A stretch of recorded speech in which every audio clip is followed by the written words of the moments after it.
Holy Spirit.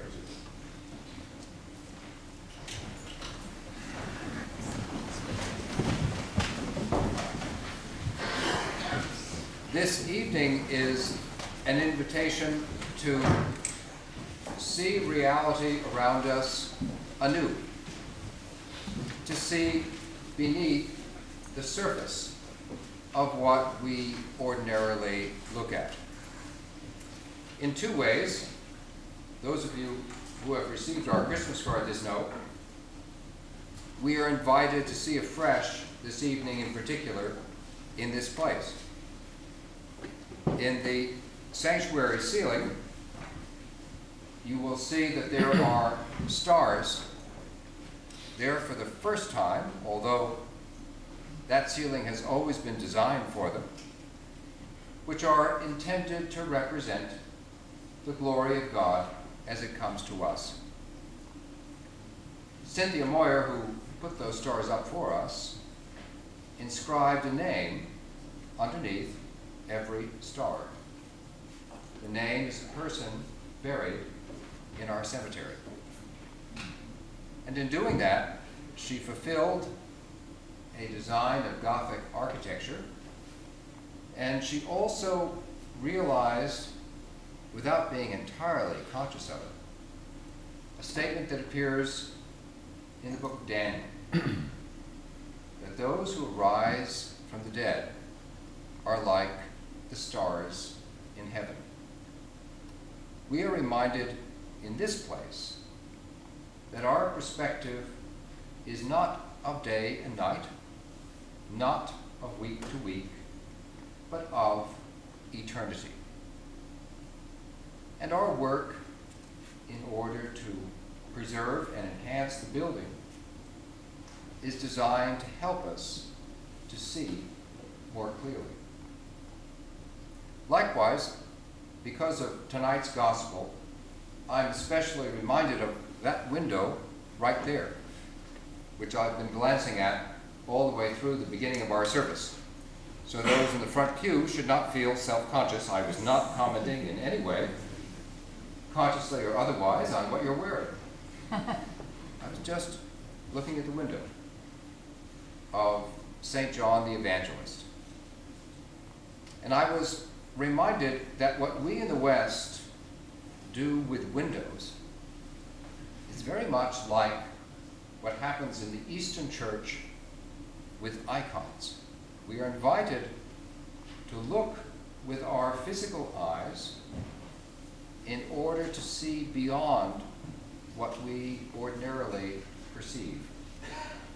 And that is exactly what's happening in the opening of John's Gospel that we heard read this evening. The perfect gospel for this time, which falls on the cusp of Christmas Eve and also the eve of Sunday. We're asked to look at Jesus from the point of view of birth and resurrection all at the same time. And we've been invited to look at this reality through the whole of Advent. And for that reason, during this Advent season, I have been speaking particularly about the symbolism of light. Not all of you may have been here during Advent, and therefore I thought I'd give you a quick synopsis of what I believe I've been conveying. And that is that in the language of the Bible, which comes from the language of Zarathustra, light has two principal dimensions.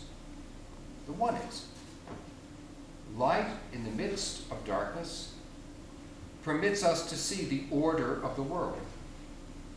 We can perceive a design where ordinarily we might feel that we are confronted simply by chaos. And side by side with this perception of order, there is also the conviction of justice.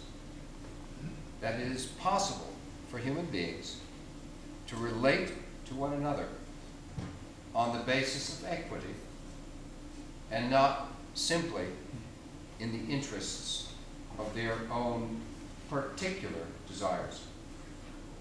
Order and justice are both conveyed by the imagery of light throughout the biblical tradition, learning, as I said, by the tradition of Zarathustra.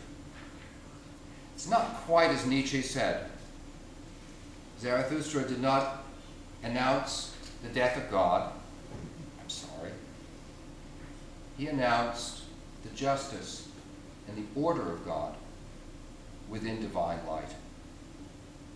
That light is a concern of the gospel according to John from the very beginning.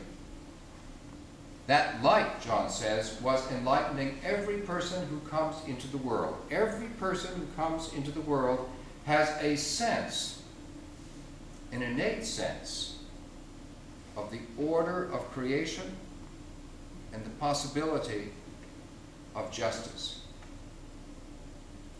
But John is also saying to us something that we ought to be aware of this evening.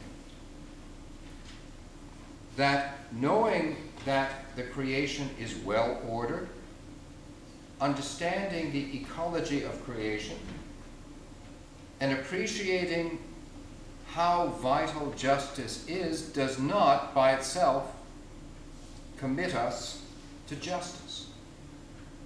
Believe it or not, we can know the right thing and not do the right thing. What an extraordinary breakthrough in the understanding of our own psychology. That happens. How can we learn to do more than perceive? One of the dangers of being God is that everyone can enjoy your majesty. Anyone can appreciate the extent of the design, the wonders of your love and forgiveness, but why should anyone ever actually give you a hand? Why should you help God? And you might say, why should God need any help? And the answer is, because God does it through us. Because everyone coming into this world is enlightened by God's presence. Because we understand God in the world and we understand the nature of justice among us, God actually wants us to realize that presence, to join in his work of love. And that is what we celebrate this evening. We celebrate God's coming into our world, God's joining himself to humanity in order to transform us. And we do it by means of traditions that go back beyond 2,000 years. Those traditions are rich and vital and enjoyable, but sometimes they can be mistaken for nostalgia. They are not. Those traditions are there in order to empower us, in order for us to take on ourselves the actual commission of this evening. The commission of this evening is to understand in the simple words of the opening of John's Gospel that, as it says, in the beginning was the Word. Now this term word can be messed up. You can think of it in terms of syllable, but that's not what the term means in the original Greek of John's Gospel. In the beginning was the Logos, the same word from which we get logic, and all words that end ology, including anthropology, throughout our disciplines. They're talking about the way in which we think. In the beginning was a way of reflection, logic, which we can understand.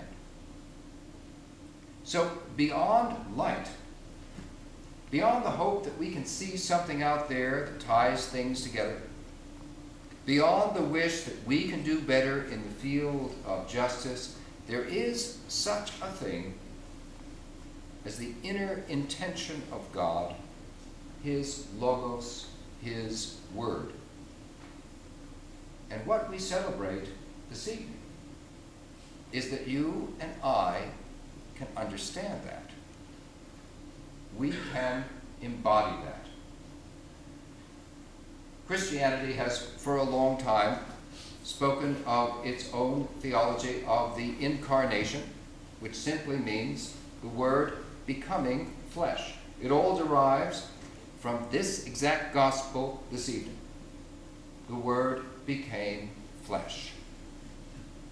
Verbum incarnatus est. It became flesh. It joined us. Which means, if God takes the risk of permitting His intention to be understood among human beings, then human beings can take the risk of understanding God and of pursuing not simply their own interests, but those larger concerns of justice and beauty which have always been on the mind of God. Christmas is a time for our celebration that God became human, but it's also a time for us to embrace the commission that the human can become divine. Now to God, Father, Son, and Holy Spirit, be ascribed as is most justly due, all might, majesty, dominion, and power, this day and forevermore.